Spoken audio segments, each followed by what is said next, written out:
भूख, आदमी ना भूख से बर्दाश्त नहीं हो रहा है। क्यों बीमार होए, आदमी मर गया तो तसल्ली हो जाता है, किंतु भूख से दर्द होता है उसमें। वैक्सीन की किल्लत के बीच अच्छी खबर, हिमाचल प्रदेश के बद्दी में स्पुतनिक 5 का उत्पादन शुरू। पैनोसिया बायोटेक का दावा, हर साल 10 करोड़ डोजेज का होगा प्रोडक्शन। 18 प्लस के वैक्सीनेशन को लेकर केंद्र का बड़ा फैसला, अब स्लॉट बुक किए बगैर लगवा सकते थे। मेरा एक मौसाजी गुजर गया, एक हमारा घर की बगल में एक बहन है वो भी गुजर गया। आसपास पड़ोसी, मेरा पापा से बातचीत हुआ था, जब मेरा पापा ने बोला आसपास पड़ोसी बहुत सारे गुजर गया ऐसा ही कोरोना से। जब उन लोग गांव में सेफ्टी नहीं, गांव का रहते हो के भी सेफ्टी नहीं है, तो हम लोग यहीं से जाओ तो हमारा क्या सेफ्टी रहेगा। और जो भी मेरा घर में 2-2 बच्चा है, उससे अच्छा तो मेरे दिल्ली में सेफ्टी। क्यों मैं अगर गाँव में जाऊँ, आज मेरे को कोरोना हो जाए तो मैं अगर घर से डॉक्टर के पास जाने के लिए कोई गाड़ी नहीं है, कोई रोड में गाड़ी नहीं चल रहा, कुछ नहीं चल रहा, मैं जा नहीं सकता हूँ। और वहीं पे कोई इलाज भी ठीक ढंग से नहीं होता है।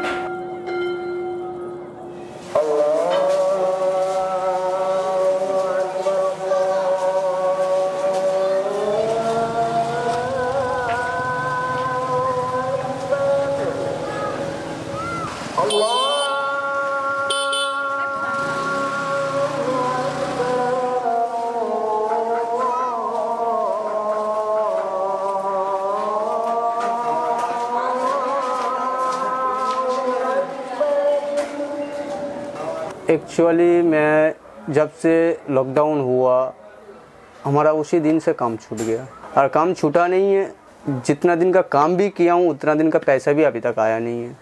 गुस्सा नहीं आता?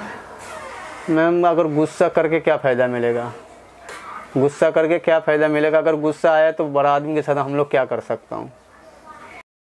मैडम जो उन लोगों का करोड़ों का हिसाब है, करोड़ों का हिसाब है उन लोगों का। 50 लेबर को एक साथ काम करा रहा है, 12,000 15,000 करके सैलरी दे रहा है। काम हो रहा है तो सैलरी मिल रहा है, काम नहीं हो रहा है तो सैलरी बंद। कैसा लगता है कारीगर को? बहुत बुरा लगता है। जो इतना साल से मैं एक कंपनी में काम कर रहा हूँ, उसके बाद भी जब ऐसा सिचुएशन का टाइम मेरा पैसों का ज़रूरत था, ऐसा नहीं है जो मतलब बहुत सारा पैसों का ज़रूरत था, बस कुछ गुजारने के लिए कुछ पैसों का ज़रूरत था, तब भी नहीं दे रहा। उनको नहीं लगता आपका घर कैसे चलेगा? फर्क ही नहीं पड़ता, क्योंकि उन लोग पता ही नहीं है जो हम लोग कैसे रह रहे हैं, किस हालत में रह रहे हैं, किस सिचुएशन में रह रहे हैं, किस मोहल्ले में रह रहे हैं। किसी से उधार मांगने के लिए गया हूँ, उधार मिला। किसी से अगर 2,000 मांगूँ तो कोई 500 रुपये दे रहा, उसी हिसाब से चल रहा हूँ। जो पहले मैं डेली 200 रुपये खर्चा होता था, अभी वो उसी में 100 में चला रहा हूँ। ऐसा चल रहा है। एक टाइम में तो मैं खुद कमा के खाने वाला हूँ और दूसरी को देने वाला भी हूँ, और बहुत आदमी को हेल्प भी किया हूँ। और अभी खुद मांगने के लिए जब जाओ तो दिल में दुख तो होता ही है। तो चल रहा है।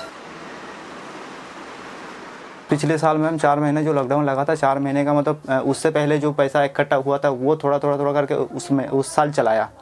उसके बाद थोड़ा 3-4 महीने का गैप के हिसाब से कंपनी खोला, चारों तरफ काम स्टार्ट हुआ था हल्का फुल्का, तो वही काम करके पिछले साल का किराया भुगत किया। और आज के डेट में उसका भी किराया बाकी हुआ है। और उसके बाद फिर ये लॉकडाउन पड़ गया। जो चीज़ पहले बच्चा मांगता था ना, तो एक बार मांगता तो मैं लेके दे सकता था, किंतु अभी मांगने से मेरे को बेटा को पास माना भी करूँ ना तो थोड़ा सा दुख होता है। और बेटा भी समझदार है, जो पापा के पास अभी पैसा है ही नहीं है। एक टाइम बना रहे खाना, क्या करे, जितना भी जैसे भी हो रहा है एक टाइम हम खाना बना के खा रहे। सुबह अभी तक हमने नाश्ता भी नहीं किया, सिर्फ 2 बिस्किट उसको खिलाए थे हमने,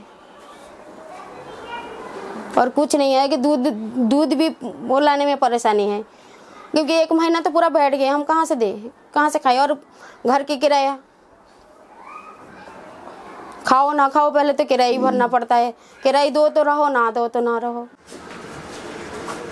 मेरा एक ही बंदा काम करता था मेरा। हम लोग प्लम्बर का काम करता हूँ। हमारा पास कोई बंदा काम करता है, एक ही साथ काम करता था, एक ही जगह काम करता था, एक ही साथ जाता था, एक ही साथ आता था। वो बंदा मजबूरी में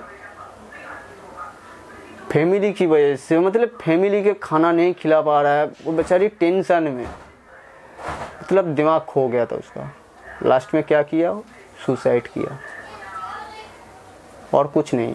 सरकार को देखना चाहिए, जब पुलिस खाता में डायरी में FIR हो रहा है, एक बंदा सपोर्ट ने कोई सुसाइड किया, उसको पीछे जाऊं, जाके देखूं उस फैमिली में क्या हुआ, क्यों नहीं हुआ, क्या चीज़ का प्रॉब्लम है, कोई नहीं आया। हम लोग सारे वर्कर मिल के उसको पैसा दिया हूँ, दे के कहाँ भेजाऊँ फैमिली वालों को। यहीं पे रह के क्या करेगा, पति के जैसे फिर सुसाइड करेगा वो बेचारी। 2 बच्चा है घर पे उनका भी।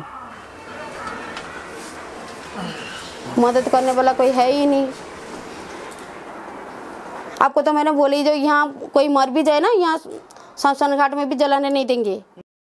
कहते तुम यहाँ के नहीं हो, तुम हमारे शमशान घाट जा नहीं सकते हो।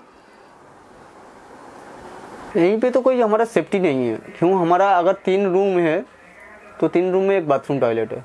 भाई इतना पैसा नहीं है हम लोग सेपरेट लो, इतना हमारा पास पैसा नहीं। जो भी पैसा है तो छोटा सा एक रूम ले सकता हूँ और 3 मिल के एक बाथरूम ले सकता हूँ। मकान मालिक तो दरवाजा बंद कर लेगा, भाई तुम्हारे है, तुम वो समझो, नहीं तो खाली करके जाओ यहाँ से। जिसको कोरोना हो गया तुम तो खाली करके जाओ। मेरा तो दिल्ली आई कार्ड बनाया था, मेरा आई कार्ड तो नहीं है, मेरा आधार कार्ड बनाया था।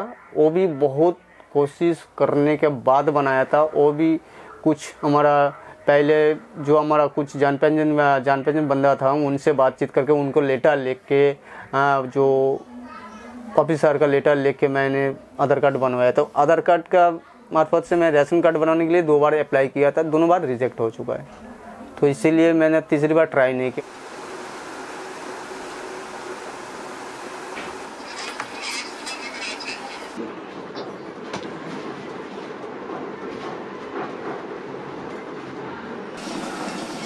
गेहूँ चावल में तो मैम घर खर्चा तो नहीं चलेगा ना, सिर्फ थोड़ी ना रोटी खाएंगे। 12 किलो गेहूँ में कितने दिन चलेगा, और वो सिर्फ चावल 3 किलो चावल हम कितने दिन खाएंगे। सिर्फ चावल ही खाएंगे, उसके साथ सब्जी नहीं चाहिए, तेल मसाला भी तो चाहिए उसके साथ।